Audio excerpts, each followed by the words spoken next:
Hello folks, Instinctive Chess. I want to show you a game that I have played, and it was a 15 minutes with 10-second increment.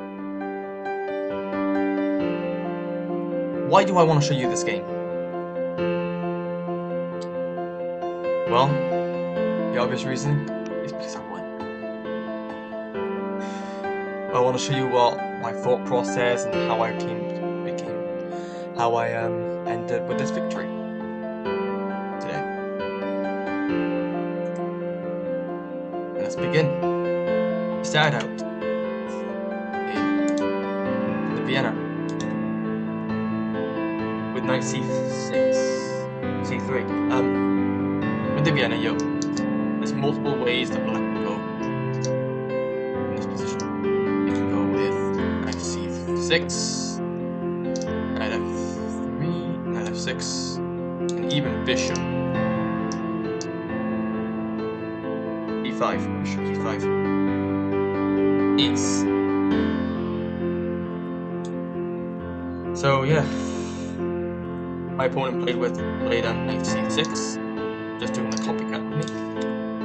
I played bishop c4, getting my bishop out and putting pressure on the weak f7 pawn.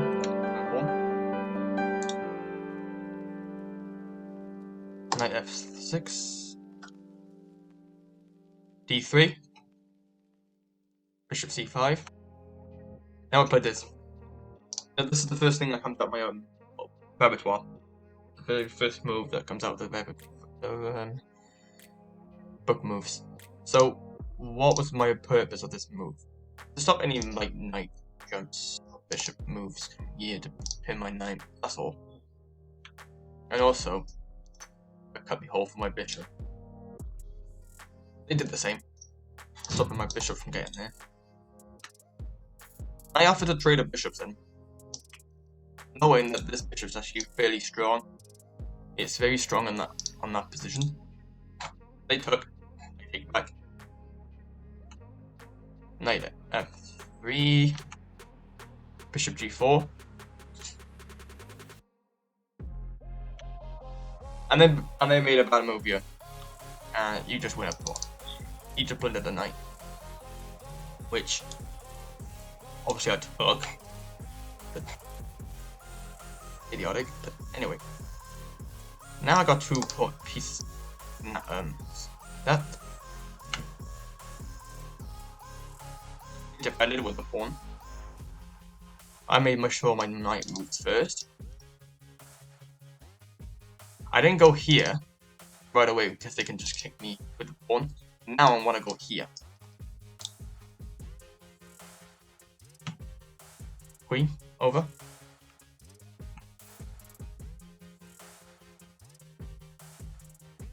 Attacking the bishop after they move their rook over.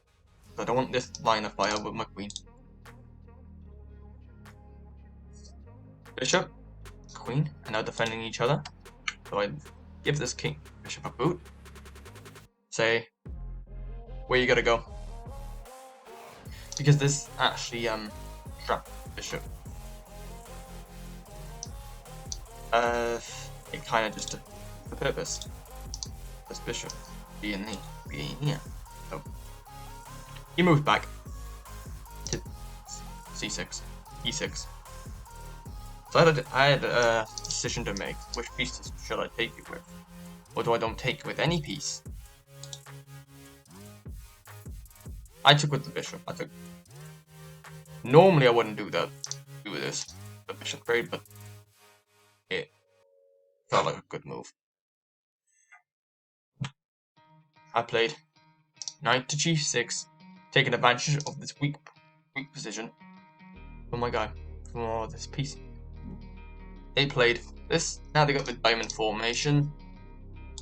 What weak? The squares are weak. The light squares are weak. The light squares are weakened. So I took advantage of all the light squares. Right, that's king. This was a misclick, by the way. This was a misclick. I wanted to go here. My opponent allowed me to do that anyway. Move. There's a bit of this, a bit of this. I don't know what to do in this position. But then I realised they can't really stop this G4 move because everything's so cramped for black. I took. And yeah.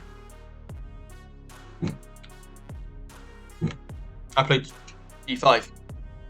Now, what do you do with this position?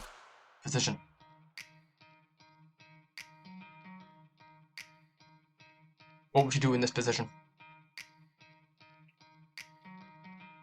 As black.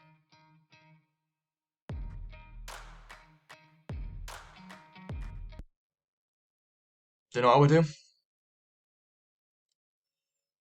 I actually don't know what to do. You're losing anyway.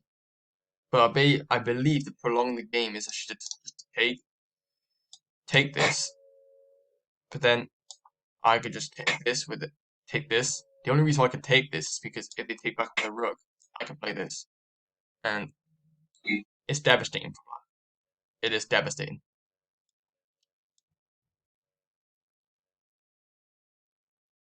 Knight f5.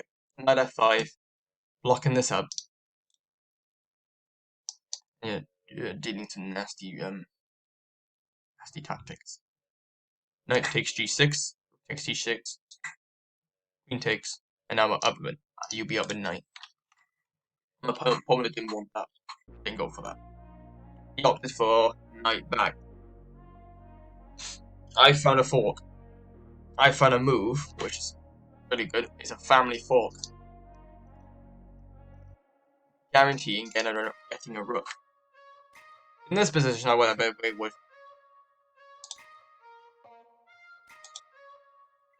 I went here. Yes, it's still good for white, but then it just defeats the purpose of me trying to go for the king. So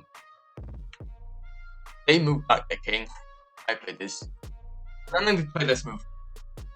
Most players at this level would just instantly move the queen.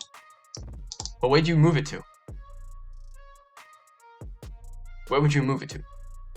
You may think queen d3 looks like a good move, but does it really do anything? Not really. Kind of just, if you play this, it just defeats the purpose of rook f1. And if rook takes, then yes, you're still winning, but it kind of just. The knight is actually it's quite a good piece to defend the king. So, with that being said, I just sacked my queen. Since the knight is already pinned, they take, and I can make sure this position wins. Because you're forced to take the rook, because that's just me. That's just. You can't do something like something fancy like this. You just can't. You can't do something fancy like that. This. King d8. Knight f5.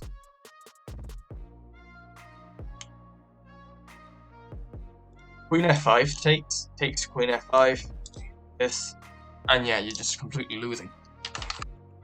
This is why you had to take the rook now. And get a much better position. If you played this, well, the game would have prolonged even more. Okay? But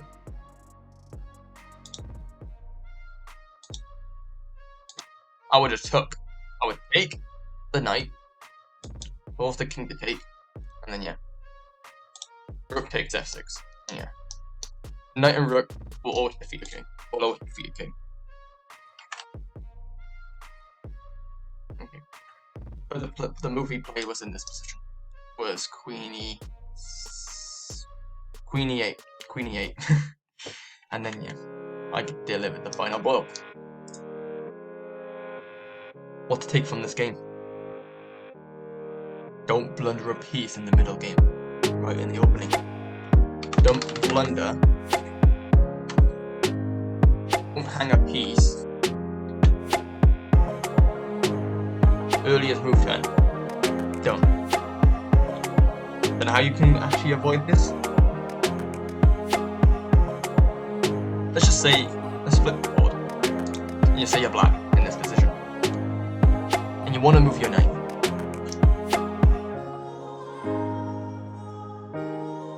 And you want to move it there. Is that a good move? No. Why? If he thought a bit longer, he also would have sold the pawn, would have just defending that square. Even though my pawns is double, it still serves the purpose of actually controlling the center, which is vital for a game of chess. If you wanted to move his knight, personally I would have moved back the knight or whatnot. But personally, I don't believe that that's actually the best move. I think just castling would be fine in this position. In this position, casting should be fine. But he played the devastating move, knight 2. D5, D4, knight D4, plundering our piece.